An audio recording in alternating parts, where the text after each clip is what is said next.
And here we go, everybody. Good evening. It is 8 o'clock, just after 8 o'clock. Carson Meredith with you on this Sunday night. Hope everybody's having a great evening. Hope you got outside and enjoyed this beautiful Sunday. Yeah, I know it was a little bit on the chilly side, but you know what? At least we had the sunshine. Friday and Saturday was so damp and dreary. We deserve today. And we deserve what we have coming up over the next few days. We head into a new work week, and that's what we're going to discuss tonight. And we'll also talk about that good old daylight saving time. That'll get everybody riled up, right? Obviously, we lost an hour of sleep last night. Hopefully, you all made it through okay. I hate this time change, especially this one, because we lose that hour. But anyway, the trade-off is, let me flip source here real quick. Look at that sunset. Ooh, isn't it nice? And of course, the view of the downtown skyline on our SkyTrack camera really wasn't a cloud to be found all day. It's just gorgeous out there. And we'll keep that sunshine around for a while. But of course, that time change meant that we have sunlight an hour later.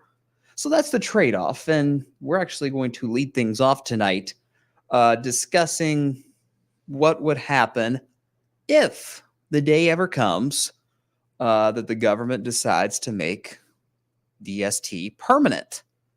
There's some advantages, mainly with the evenings having more sunlight, but there's also a trade-off as well. And I just want to talk about that as we go through the next few minutes or so. Let's see who's chiming in. Kevin says, hello from Mount Washington. 9 more days till spring.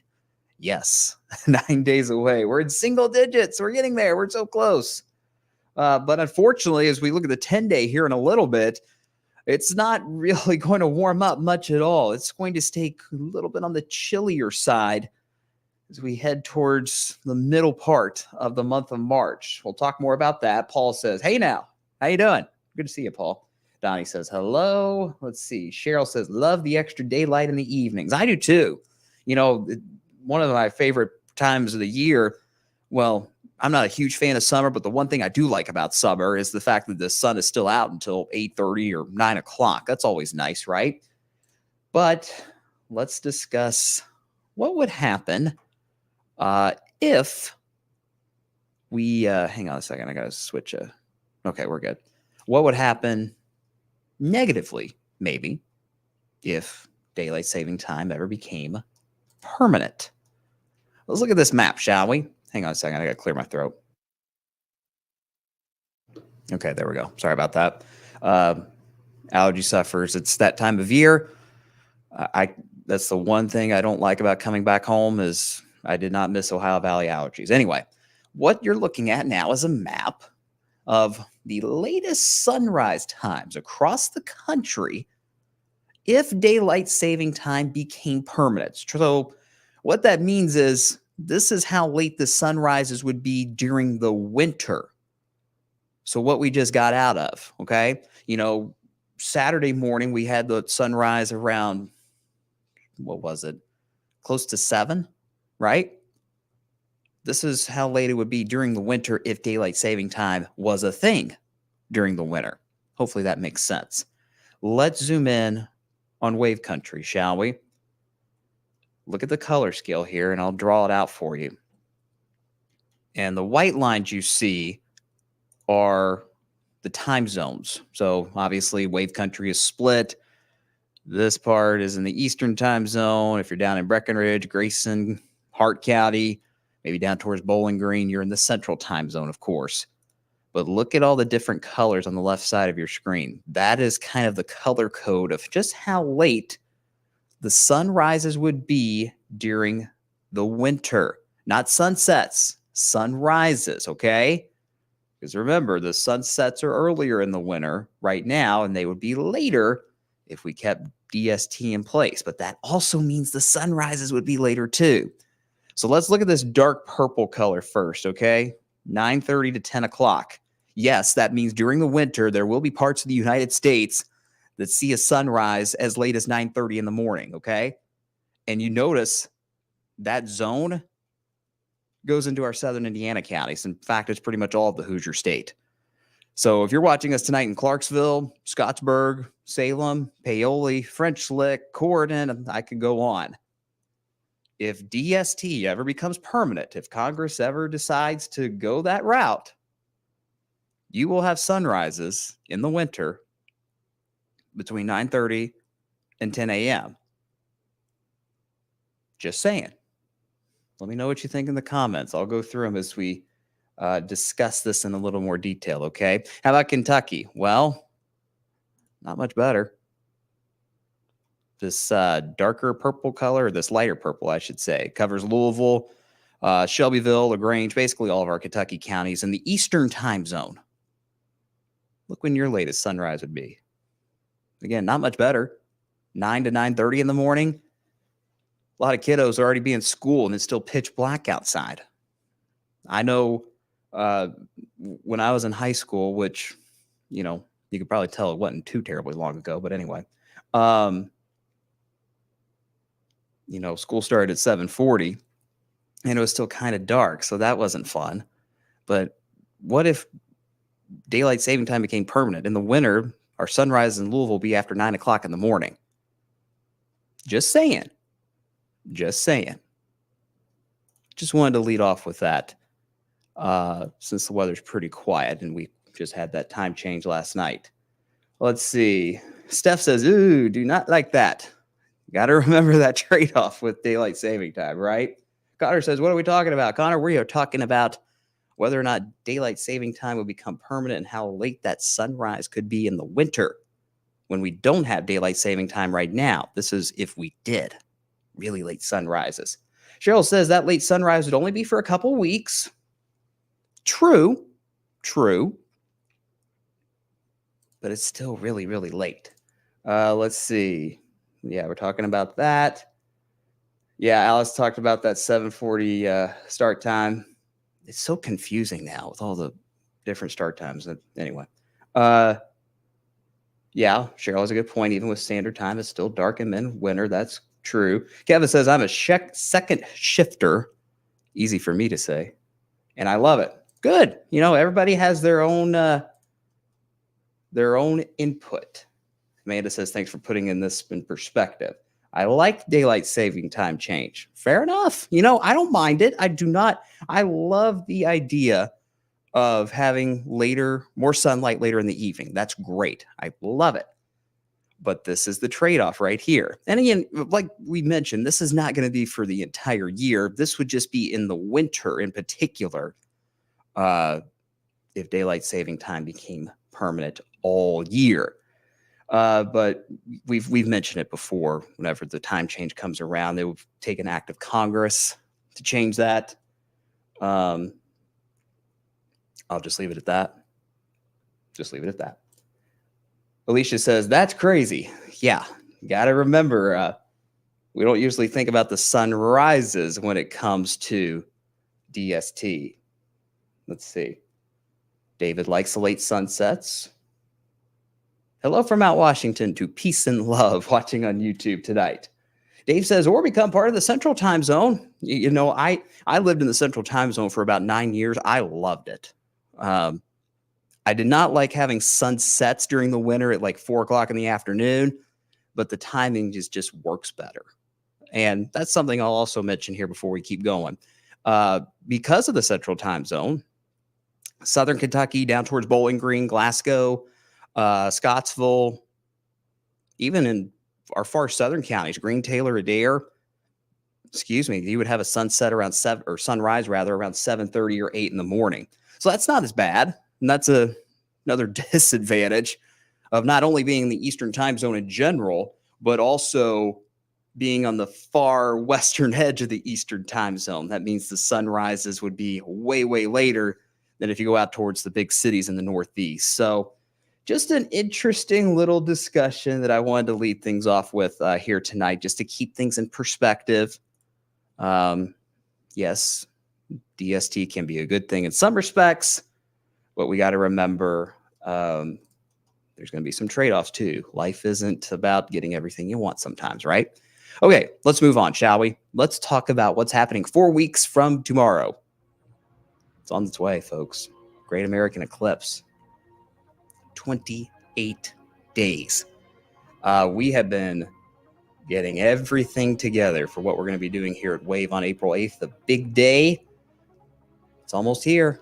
I know we are going to send a couple of our meteorologists on the team. Kevin and Brian are going to be going to Seymour that day, which, by the way, if you look at the top of the WAVE weather app, Brian did a really good video on Friday, just kind of deep diving into the eclipse. Really recommend checking that out. Brian did a great job talking about how rare this is and how this is actually the last time that we'll see something like this in wave country for a long time. But it's right at the top of the app as soon as you open it.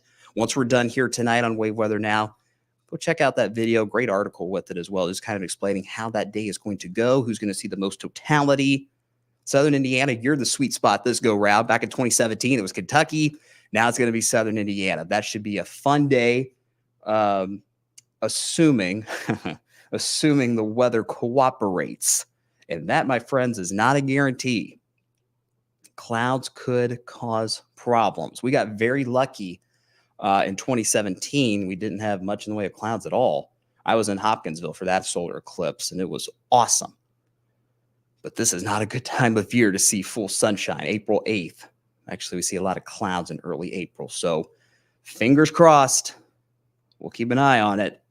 And we'll just have faith that we'll see clear skies on April 8th for that eclipse. But just a reminder, 4 weeks away. Now let's talk weather, shall we?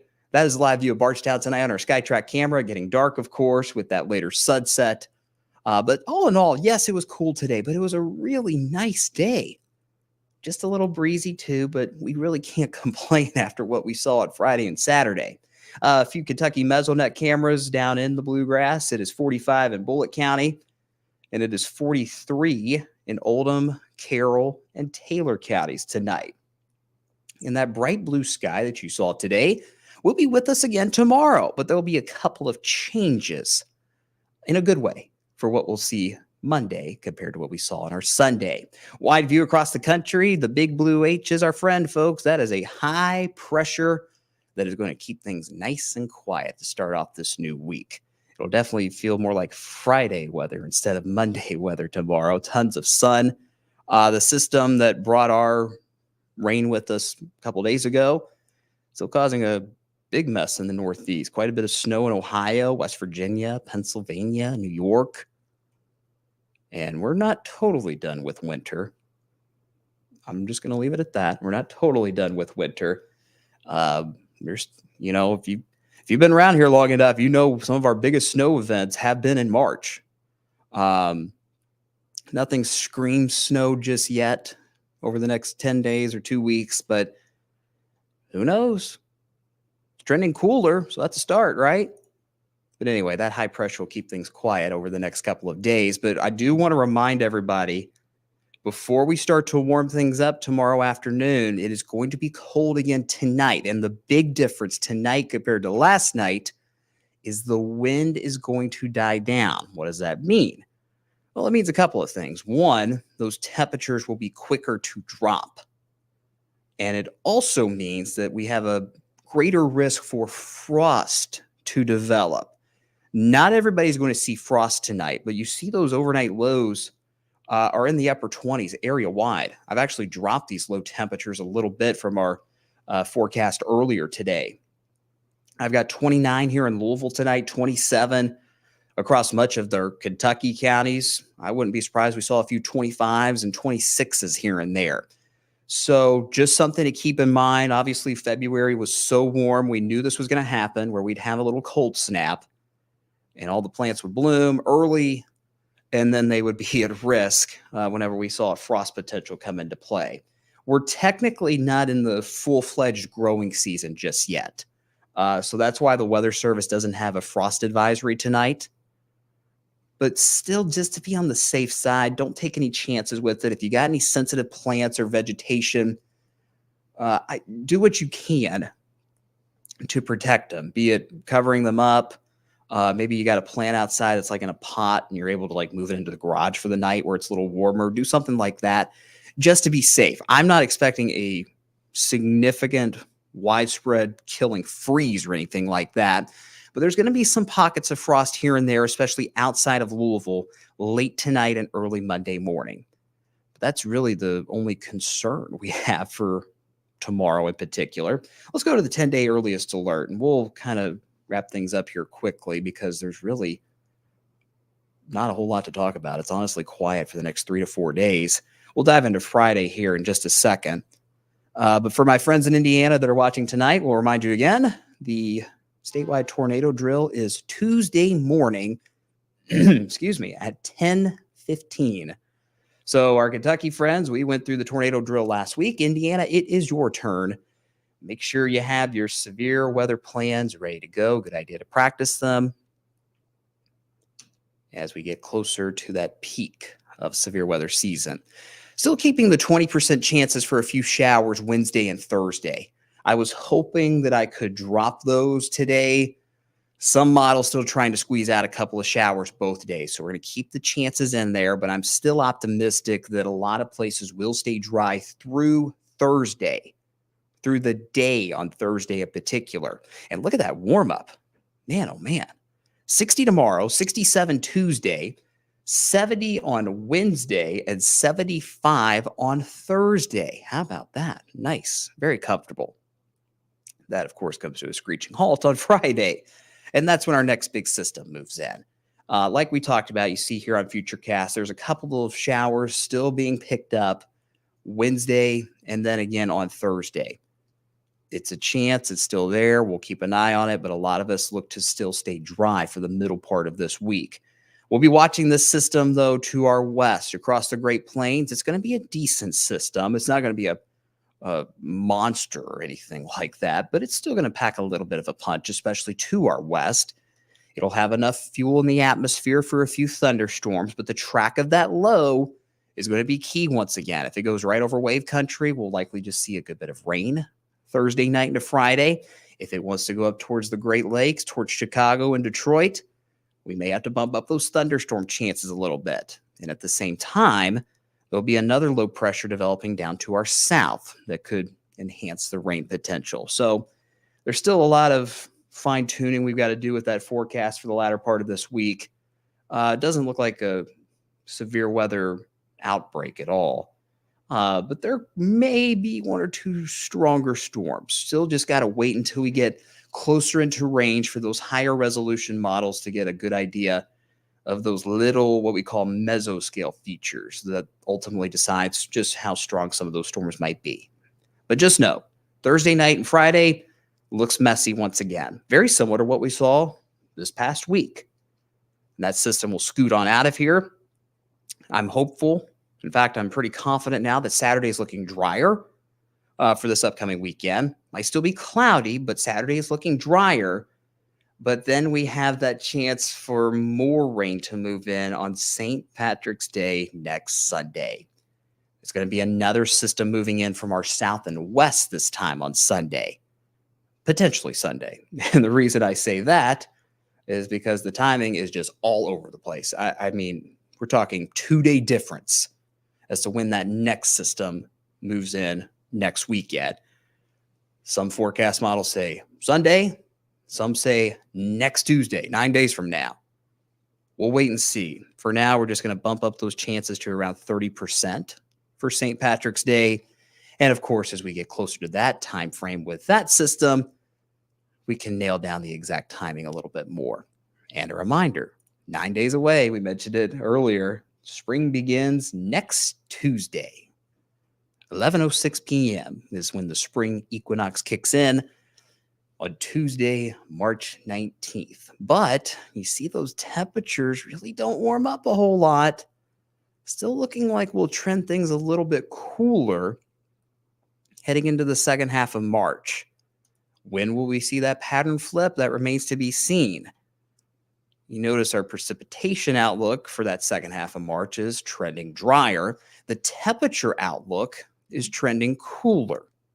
So spring's going to have a battle on its hands this year. That is for sure. So that's about all we got tonight, gang.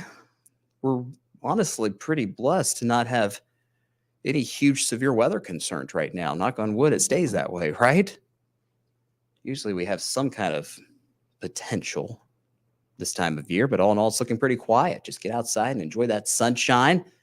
And like I mentioned a few minutes ago, we were talking about the eclipse.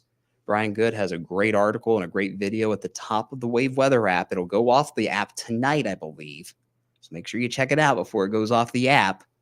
And you can check out all things about the eclipse, who's going to have totality the most, and things like that. Really, really good stuff if you want to check it out. And we are getting ramped up for that big eclipse coming up here in 4 weeks' time. All righty, that is going to do it for tonight. Thanks for watching. I'll be back on the TV side of things at 11. Looks like we got Harry Potter on tonight on Wave. We'll be on once that movie ends at 11 o'clock. I'll give you an updated look at your week forecast once again as I look over some more data this evening. And until then, I will see you again next weekend. I'll leave you with the 10-day earliest alert one more time. Enjoy the sunshine for the early part of this week and enjoy those warmer temperatures as well. And take care of those plants overnight tonight. Make sure they don't get bit by Jack Frost, especially outside of Louisville. Take care, everybody. Have a good night. We'll see you soon.